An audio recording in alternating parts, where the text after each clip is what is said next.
Jadi ketika seseorang mengklaim dirinya adalah kelompok Ahlus Sunnah wal Jamaah, maka ada tuntutan pada mereka untuk mengikuti Rasulullah Sallallahu Alaihi Wasallam, tidak mengikuti yang lain.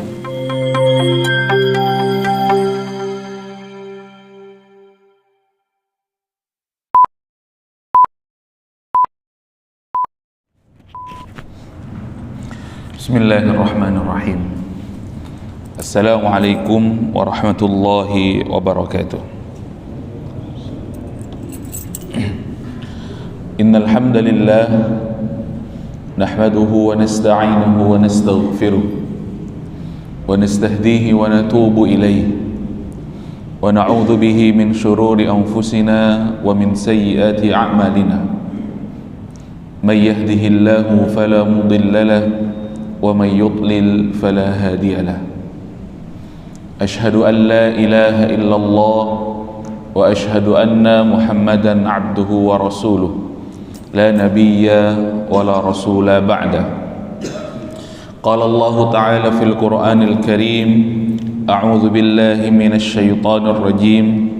Bismillahirrahmanirrahim. Ya ayyuhan nasu ittaqu rabbakumul ladzi khalaqakum min nafsin wahidah wa khalaqa minha zawjaha wa batha minhuma rijalan katsiran wa nisaa'a wattaqullaha alladzi tasaaluna bihi wal arham innallaha kana 'alaikum raqiba. Wa qala Rasulullah sallallahu alaihi wasallam, fa inna asdaqal hadithi kitaballah wa khairul hadi hadi Muhammadin sallallahu alaihi wasallam wa syarrul umuri muhdatsatuha ala fa inna kulla muhdatsatin fid dini bid'ah wa kulla bid'atin dhalalah wa fi riwayatin wa kulla dhalalatin fin nar. Rabbi shrah li sadri wa yassir li amri wahlul 'uqdatam min lisani yafqahu qawli. Radina billahi rabba wa bil islami dina wa bi Muhammadin sallallahu alaihi wasallam nabiyyan wa rasula. Rabbana zidna ilma warzuqna fahma. Alhamdulillah, jamaah rahimakumullah. Marilah kita bersyukur kepada Allah Subhanahu wa taala. Di pagi hari ini Allah masih membangunkan kita setelah kematian kita. Kemudian Allah Subhanahu wa taala memberikan kekuatan dan kesempatan kepada kita untuk salat subuh berjamaah. Kemudian dilanjutkan dengan bermajelis ilmu. Nikmatani maghbunun fiha katsirun minan nas. Ada dua nikmat yang dengannya manusia banyak menjadi lalai dan menjadi lupa.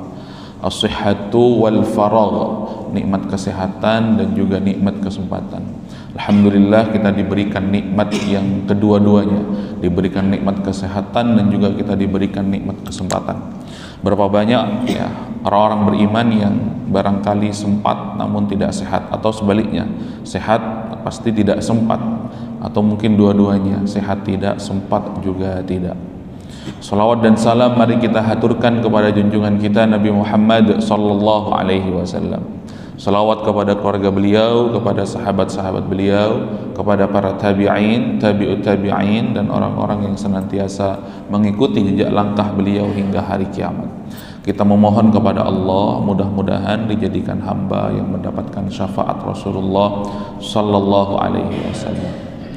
Asbahna ala fitratil Islam wa ala kalimatil ikhlas wa ala dini nabiyyina Muhammadin sallallahu alaihi wasallam wa ala millati abina Ibrahim hanifa wa ma kana minal musyrikin. Allahumma anta rabbana la ilaha illa anta khalaqtana wa nahnu ibaduka wa nahnu ala ahdika wa wa'dika mastata'na. Na'udzu bika min syarri ma sana'na nabu'u laka bi ni'matika 'alaina wa nabu'u bi dhunubina faghfir lana fa innahu la yaghfiru dhunuba illa anta. Bismillahilladzi la yadurru ma'a ismihi syai'un fil ardi wala fis sama'i wa huwas samiul 'alim. Jamaah rahimakumullah, mari kita lanjutkan pembacaan kitab Syarhul Aqidah Al-Wasithiyah. Di pertemuan yang lalu sudah kita sampaikan pendapat-pendapat dari Ahlus Sunnah ataupun dari kalangan yang bukan Ahlus Sunnah wal Jamaah perihal pro kontra tentang wali Allah Subhanahu wa taala yang memiliki yang memiliki karamah begitu. Pada pagi hari ini akan kita sampaikan faslun fi sifati ahli sunnah wal jamaah wa lima sumiya atau summu bidzalika. Bab tentang sifat-sifat ahlu sunnah wal jamaah dan mengapa dinamakan ahlu sunnah wal jamaah. Tentu ada alasan, bukan tanpa alasan penamaan dan penyematan ahlus sunnah wal jamaah itu, dan masing-masing kita kemudian mengaku ahlus sunnah wal jamaah begitu.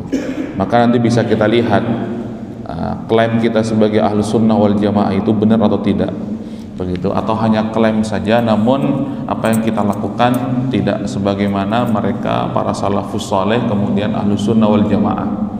Dan mengapa dinamakan ahlus sunnah wal jamaah itu. Kemudian Imam Ibnu Taimiyah melanjutkan, "Tsumma min tariqati ahli sunnah wal jamaati itba'u athari Rasulillah sallallahu alaihi wasallam."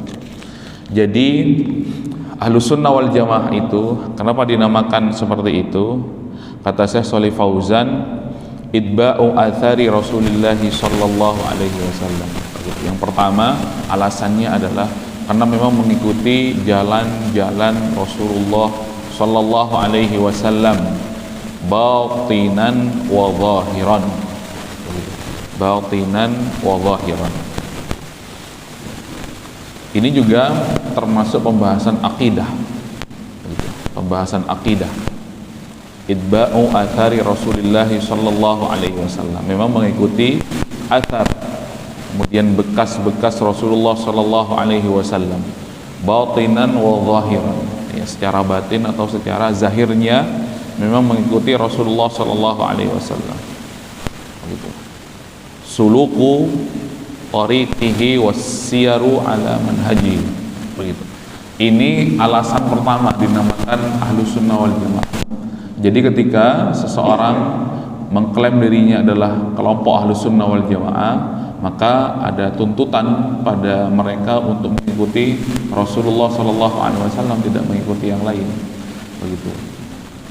Sebaliknya kalau ada orang yang mengaku ahlus sunnah wal jamaah tapi ternyata ya bukan Rasulullah yang diikuti begitu, tapi orang lain, maka dia bukan ahlus sunnah wal jamaah begitu.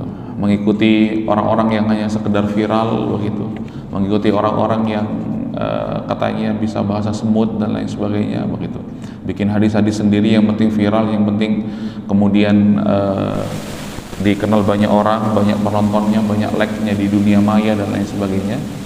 Jamaah rahimakumullah, kemudian tidak mengikuti Rasulullah sallallahu alaihi wasallam meskipun dia mengklaim dirinya ada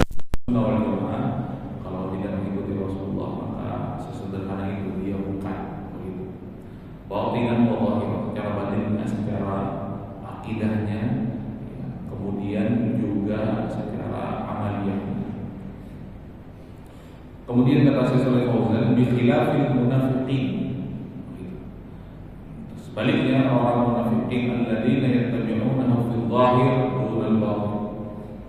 Orang-orang munafik dahulu atau mungkin bahkan sekarang mengikuti Rasulullah tapi zahirnya saja yang diperlihatkan, tapi batinnya, hatinya sebaliknya. Orang munafik itu dulu seperti itu. Ketika di depan Rasulullah SAW menampilkan dirinya adalah orang yang paling soleh, orang yang paling bertakwa, adalah orang yang paling beriman kepada Rasulullah SAW, orang yang paling membela dakwah Rasulullah SAW, orang yang paling memperjuangkan Islam di depan Rasulullah. Tapi di belakang Rasulullah kemudian mereka berbeda. Di belakang Rasulullah SAW kemudian mereka memerangi Rasulullah SAW. Di depannya atau di depan Rasulullah menampilkan bahwasanya dia ini adalah orang yang paling oke, kemudian orang yang paling top gitu. Tapi giliran diajak pergi berjihad di medan Badar, kemudian mereka pulang gitu. Menggembosi orang-orang beriman untuk pulang juga, untuk berbalik begitu, meninggalkan Rasulullah SAW.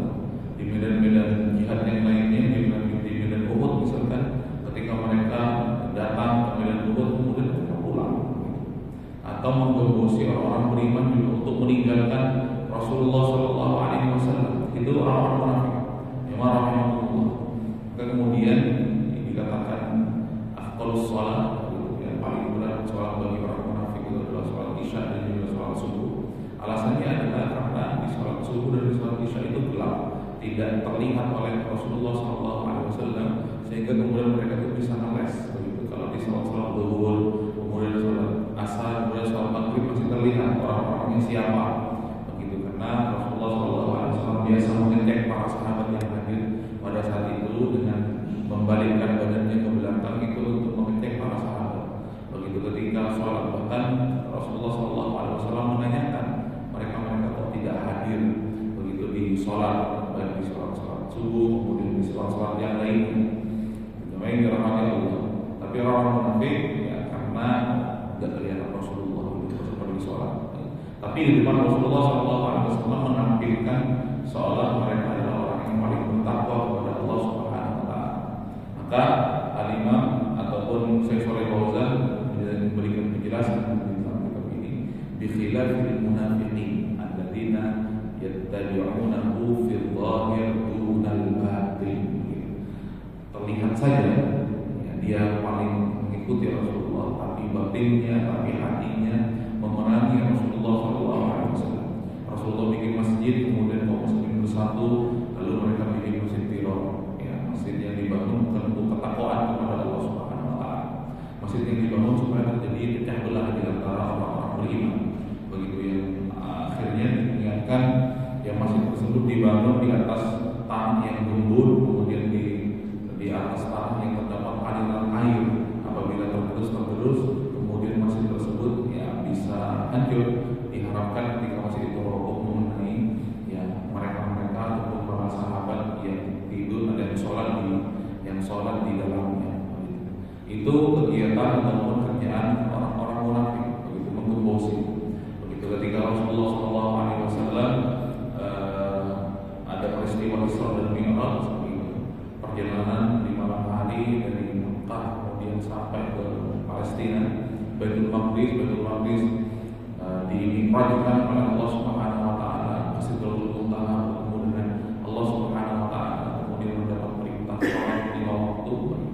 Sepulangnya dan setibanya sampai Makkah kembali, Rasulullah mengatakan kepada orang-orang baik orang Makkah kafir Quraisy mendakwahkan bahwasanya telah terjadi pada diri Rasulullah peristiwa Isra dan Mi'raj begitu. Kemudian dijelaskan panjang lebar bahwasanya Isra itu seperti apa, Mi'raj itu seperti apa.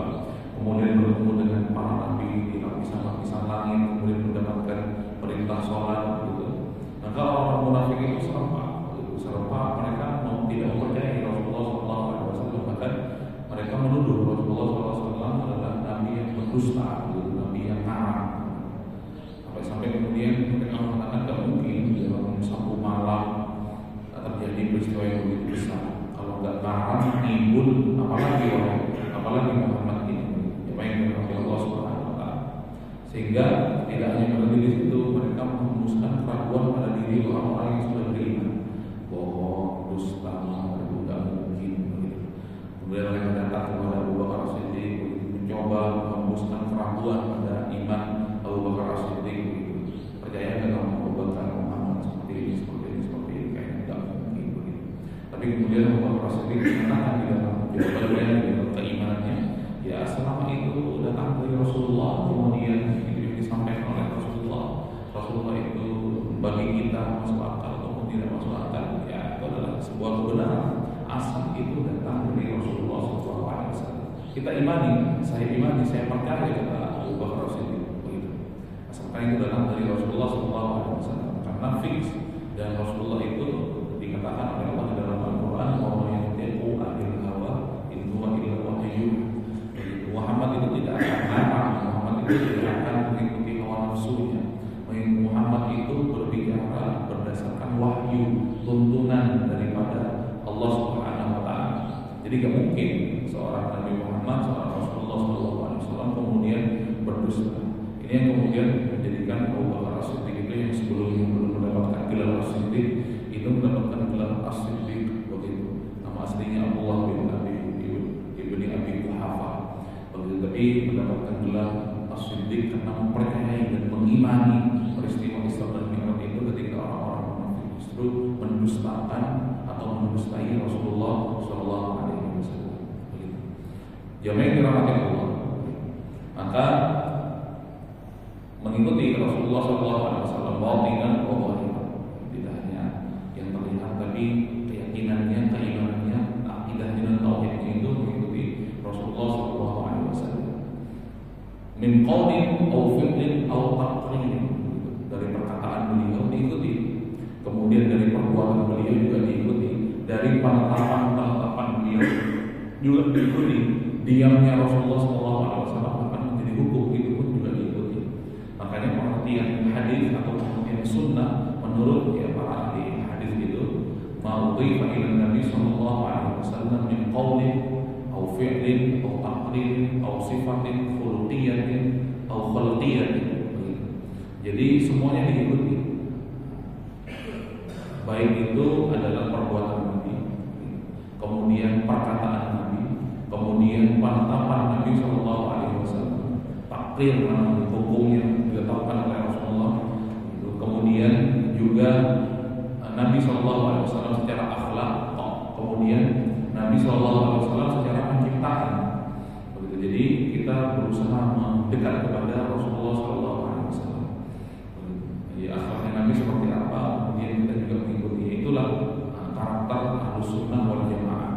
Maka Allah Subhanahu Wa Taala kemudian mengatakan di dalam Al-Quran, "As-sabiquna al-awwaluna minal muhajirin wal ansar walladzina tabauhum bi ihsan." Dalam surah Taubah ayat 100, walladzina tabauhum bi ihsan radhiyallahu anhum wa radu an. Jadi kata Allah dan orang-orang muhajirin dan juga orang-orang ansar, ya, walladzina tabauhum bi ihsan, dan orang-orang yang datang setelahnya yang mengikuti Rasulullah SAW dengan baik, mereka mendapatkan gelar radhiyallahu anhum wa radu an.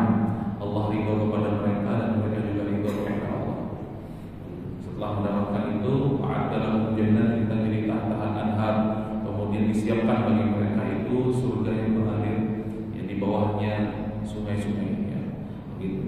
Bahkan mereka kemudian dikekalkan khalidina fiha. Mereka dikekalkan oleh Allah Subhanahu Wa Taala di dalam surganya Allah Subhanahu Wa Taala. Jamaah rahimakumullah. Kemudian misalkan Umar bin Khattab ketika melihat batu ataupun hajar aswad, begitu. Melihat itu lalu kemudian Umar bin Khattab mengatakan kepada hajar aswad, "Wahai hajar aswad, kamu itu adalah batu biasa saja," begitu. Yang kemudian diletakkan oleh Rasulullah di dinding Ka'bah. Kalau aku tidak melihat Rasulullah SAW itu menciummu, maka aku tidak akan menciummu. Jadi memang sepenuhnya lahir batin mengikuti Rasulullah SAW. Begitu. Ketika sahabat Anas bin Malik diajak oleh Rasulullah dalam sebuah jamuan makan, ternyata lauknya ataupun hidangan yang dihidangkan oleh Rasulullah itu adalah daging yang dipotong-potong, kemudian dicampur dengan potongan-potongan labu, kemudian sayur ataupun dikuah, dibikin kuah, begitu. Kemudian ketika Anas bin Malik melihat Rasulullah memakan dengan lahap, suka sekali, begitu.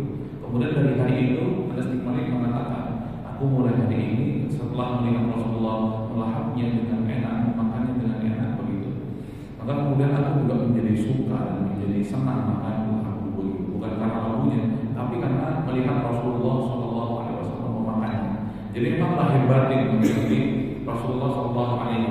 Jamaah rahimahullah, semuanya diikuti oleh para sahabat itu. Ketika Rasulullah SAW membuat sandal yang modelnya seperti sandal jepit, begitu. Kemudian para sahabat Rasulullah SAW juga kompak membuat sandal alas kaki yang dimodel sebagaimana sandal jepit, begitu. Karena apa? Karena melihat Rasulullah SAW kemudian menggunakan sandal sedemikian itu, sedemikian yang dilihat oleh para sahabat. Jadi karakter daripada Ahlus Sunnah wal Jamaah pertama itba' athari Rasulullah sallallahu alaihi wasallam zahiran wa batinan, begitu lahir batin mengikuti Rasulullah sallallahu alaihi wasallam, begitu. Dan semua baik perkataannya, kemudian perbuatannya atau takrirnya, begitu, penetapannya, sifat-sifat Rasulullah secara khuluqiyah, secara akhlak, dan juga sifat-sifat Rasulullah secara khalqiyah, begitu, secara penciptaan, maka diusahakan kemudian sebisa mungkin diikuti oleh Ahlus Sunnah wal Jamaah. Ketika Rasulullah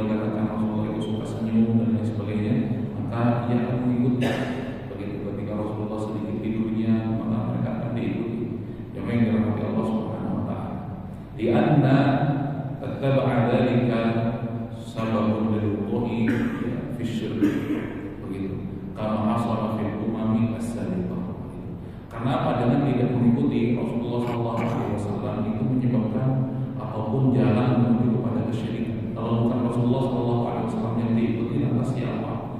Kalau bukan Rasulullah SAW yang diteladani, lantas kita meneladani siapa?